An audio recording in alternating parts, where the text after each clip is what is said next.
By the time I was born, my dad already had finished his first kidney transplant for my Uncle James, giving him good health for my early years. It was 9 years before his kidney would start to fail and he would need to go on dialysis. At the time, bringing boxes of dialysis fluid down to the basement or grabbing some for my dad's nightly dialysis didn't feel strange to me. It felt like any other chore a 9-year-old would do. Him sitting in his chair, watching TV as he underwent dialysis just felt normal. If you asked me then, I would have told you this went on for years, but it actually was just for 18 months. In March of 1999, both my parents went under the knife. My mom was a match for a donation. I don't think I realized at the time the gravity of the situation, and thankfully, everything went well. My mom's kidney has now been working for 26 years, and my dad's still living his best life. Not that my mom would let him mistreat the organ she gave him. Despite his kidney disease, my dad has always been an active member of his community, pushing me to do the same. For much of my youth, I took part in the Scouts, with my dad as a leader.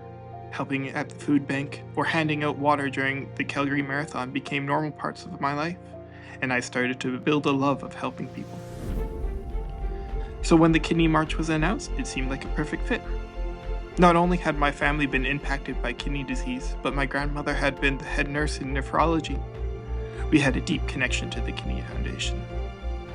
My mom and I signed up, excited for an opportunity to raise some money and take part in the adventure. I helped set up the very small tents at the campground that we'd be sleeping in for over the weekend. We walked together 2 more times before I felt like I had done enough. That could have been the end of our Kidney March story. We often floated the idea of marching again, but never signed up. But on the 10th anniversary of the march, we jumped back in, and I've been coming back since. The first year back in person after the pandemic was an exciting year. Being back on the road after a long break reminded me of what I was missing out on. On day 1 of that year, I remember reaching one of my favorite overlooks on the road. I stopped to take a picture of the valley below me, happily sending it to my wife to share how I was spending my morning as she was solo parenting our 1-year-old. She asked me why I continued to march. I thought for a moment.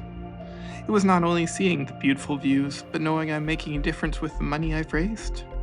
The next year, my wife joined me on the march.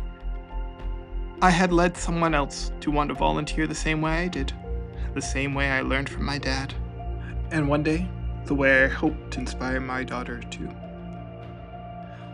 I look forward to the next time I get to have dinner with my dad at the Kidney March camp, and hope that when my daughter is old enough, we will all be eating dinner there together.